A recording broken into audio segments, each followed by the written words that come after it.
Another day, another story. Peanut butter. Ice cream cones. Cotton candy. The 1904 St. Louis Exposition popularized some of America's favorite foods. Welcome to Tabot Eminent Channel. Nearly 20 million people poured through the gates of the 1904 World's Fair in St. Louis, which commemorated the centennial of the Louisiana Purchase. While hungry ticket holders could order off a global menu at more than 125 eateries, a distinctly American cuisine emerged at the Louisiana Purchase Exposition. Handheld items, and fast food precursors, proved popular with busy fairgoers who ate on the go. The 1904 World's Fair changed how the Western world ate and snacked. Food historian Elizabeth Abbott writes in Sugar, A Bittersweet History. Many visitors to St. Louis had their first tastes of foods and beverages that would become American staples such as hot dogs, hamburgers, iced tea and the following fair. Cotton candy. The fair's Palace of Electricity housed not only the world-changing innovations of Thomas Edison but an invention that harnessed cutting-edge technology to create a sweet concoction, cotton candy. Visitors watched with curiosity as the electric candy machine company's device created sticky strands of candy by forcing liquefied sugar through small holes in a heated bowl spinning 2,200 times a minute. The machine had been co-patented by candy maker John C. Wharton and an unlikely collaborator, dentist William Morrison. Although many hesitated to sample the company's fairy floss, until they were reassured it was truly candy and not cotton, the fluffy treat became one of the fair's biggest hits. In addition to a prize for novelty of invention, the electric candy machine company sold tens of thousands of cotton candy boxes that were decorated with colorful lithographs of the fairgrounds and designed to be mailed to friends and family as souvenirs.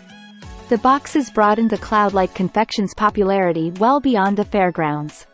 After the exhibition, the electric candy machine company capitalized on the publicity by installing machines in drugstore windows around the country, and cotton candy quickly became a perennial fairground staple. Peanut butter. Some food historians credit cereal pioneer John Harvey Kellogg with developing modern peanut butter at his Battle Creek Sanitarium. Others assert that St. Louis snack food maker George Bale was the first to manufacture and sell the product in 1894. A decade later, Missouri farmer C. H. Sumner arrived in Bale's hometown to exhibit his nut butter varieties and recipes at the World's Fair. Sumner touted nut butters as protein-rich food sources for those unable to chew meat or concerned about the safety of American meat products. Whether considered from the standpoint of nutrition, economy or hygiene, it is quite evident that nuts are superior to meats for food, he wrote in the Western Fruit Grower. Using a pioneering grinding machine, Sumner was peanut butter's lone concessionaire at the exhibition.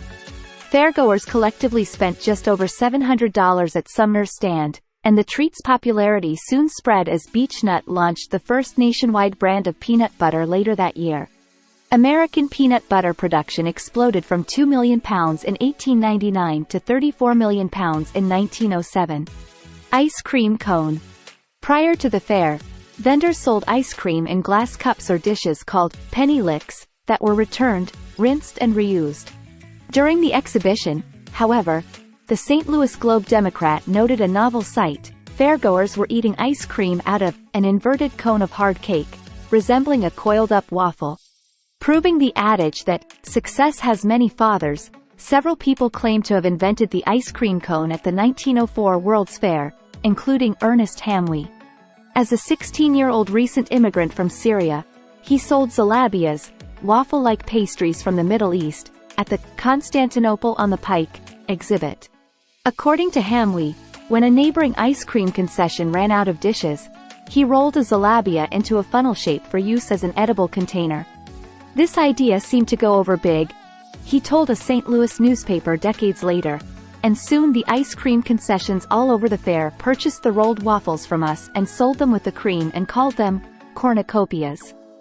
After the fair, Hamwi worked as a traveling salesman for the Cornucopia Waffle Oven Company before starting his own ice cream cone company in 1910. Although the ice cream cone may not have been born in St. Louis, an Italian immigrant in New York City, Italo Marchoni, patented a mold to make 10 ice cream cones at a time in 1903 and claimed to have served them since 1896. The World's Fair quickly made it a popular novelty at seaside resorts, county fairs and amusement parks. Being new and toothsome, it is said to be the best moneymaker for fairs and public gatherings yet devised, the Roanoke Evening News reported in 1905. Given its historical connection to the fair, the ice cream cone became Missouri's official state dessert. Puffed rice. Dr. Alexander Anderson made quite a bang at the World's Fair. Visitors waited 30 minutes or more to watch Anderson's thundering cannons blast blizzards of puffed rice inside the Palace of Agriculture. The botanist had discovered that when he smashed airtight, superheated glass tubes filled with powdered starch, the sudden pressure drop caused the starch to puff to 8 times its size as the water inside vaporized and expanded. Anderson received a patent in 1902 for his invention, and the American Cereal Company, maker of Quaker Oats, acquired it to produce puffed rice and puffed wheat breakfast cereals. The puffed grains proved a hit at the World's Fair as visitors thronged the American cereal exhibit to see, and hear, Anderson's puffing machine in action. Fairgoers bought more than 20,000 pounds of caramelized puffed rice in St. Louis, and many sent home samples of the tasty treat later branded as the food shot from guns. Anderson's invention, which the Michigan tradesmen dubbed the eighth wonder of the world, revolutionized breakfast and led to the production of popular cereals such as Rice Krispies, Kix and Cheerios, along with snack foods such as Cheetos. Jell-O.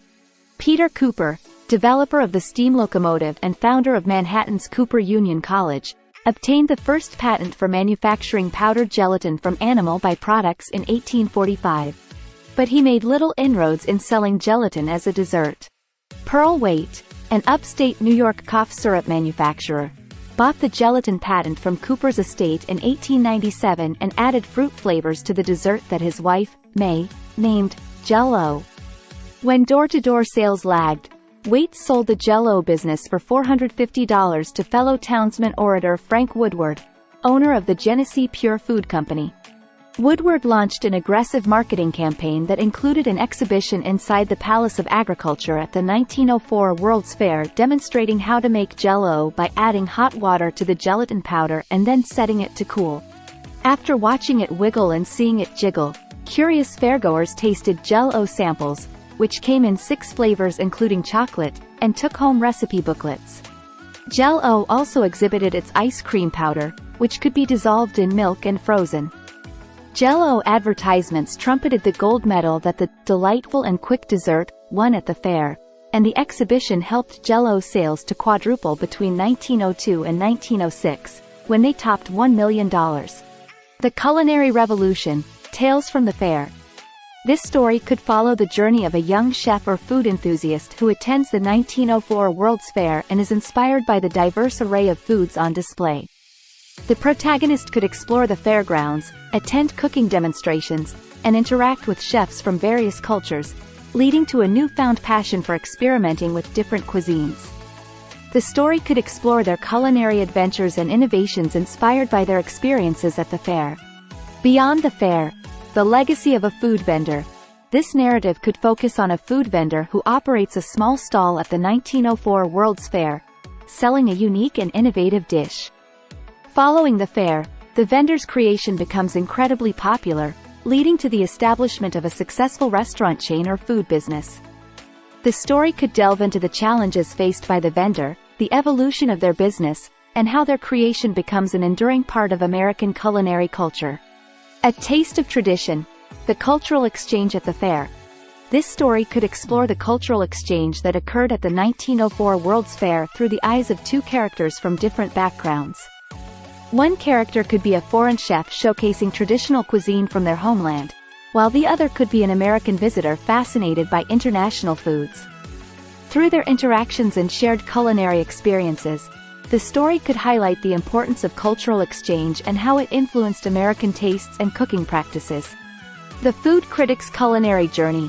This story could follow a group of food critics or journalists attending the 1904 World's Fair to report on the culinary offerings. As they explore the fairgrounds, attend tastings, and interview chefs, they gain insights into the emerging food trends and innovations. The story could focus on their reviews, debates, and predictions about which foods introduced at the fair would become enduring favorites in the American food scene. Thanks for watching. Request you to subscribe the channel.